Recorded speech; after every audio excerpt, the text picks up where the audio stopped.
캐나다에선 식료품과 임대료 등 물가가 좀처럼 잡히지 않으면서 한인 사회도 고충이 큰데요. 비용 절감을 위해 인력을 줄이고 할인 품목에 맞춰 장을 나눠보는 등 허리띠를 졸라매고 있습니다. 이은경 리포터가 취재했습니다.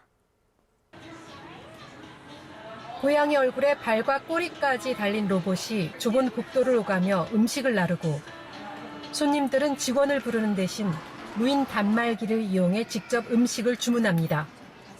7년째 식당을 운영하는 스티브 김 씨는 이처럼 최근 직원을 줄이고 주문과 서빙에 자동화 기술을 도입했습니다.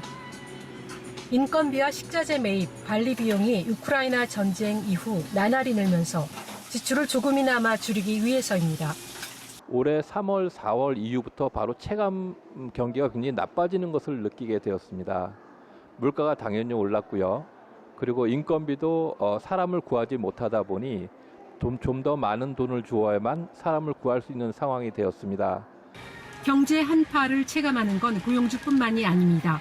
직장인 김기수 씨는 바쁜 와중에도 장을 2번 이상 나눠서 봅니다. 한인 마트에서는 이곳에만 있는 품목을 사고 다른 물건은 할인하는 곳을 찾아다니는 겁니다. 박스 형식으로 돼 있는 과자들 있잖아요. 그런 게 원래 하나에 한 5.99 이랬었는데 지금 거의 한 10불 가까이 하는 것 같아요. 주거 비용을 절약하기 위해 집을 빌리는 대신 학생들처럼 홈스테이를 이용하는 청년도 등장했습니다. 원베드룸도 너무 비싸서 홈스테이도 비싸지만 원베드룸도 너무 비싸기 때문에 부담이 되는 건 사실입니다. 음식과 빨래 해주고 그리고 가족처럼 대해주는 홈스테이가 그래도 좀 낫지 않나 싶어서 계속 홈스테이 머물 예정입니다. 침실 1개가 있는 집의 평균 월세가 2년 만에 20% 가까이 느는 등 캐나다 주요 도시의 주거 부담이 큰 폭으로 상승했기 때문입니다. 그동안 못 들어오시던 워크퍼밋 비자 있었던 분들, 그리고 실제로 워홀러 올해 굉장히 많이 뽑게 됐고요.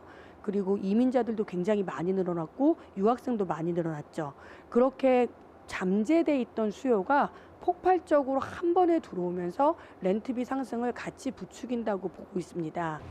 캐나다의 물가 상승률은 지난해 2월 약 39년 만에 최고치인 8.1%를 기록한 이후 점점 하락하고는 있지만 여전히 캐나다 은행의 목표치인 2%를 크게 웃돌고 올해 4월에는 깜짝 상승세를 보이는 등 좀처럼 안정되지 않고 있습니다. 100불의 가치가 옛날에 한 50불 정도의 가치 아닌가 이런 생각을 하게 돼요. 왜냐하면 100불, 200불이 쇼핑을 하면 금방 옛날보다 더 일찍 없어지잖아요. 이처럼 고물가가 이어지자 캐나다 중앙은행은 기준금리를 4.75%로 0.25%포인트 전격 인상했습니다. 2001년 4월 이후 22년 만에 가장 높은 수치입니다. 당국은 금리 인상 등의 효과로 올여름 안에 물가 상승률이 약 3%로 둔화할 것으로 기대한다고 밝혔지만 서민층의 체감 경기가 얼마나 나아질지 아직은 미지수입니다. 캐나다 밴쿠버에서 YTN 월드 이은경입니다.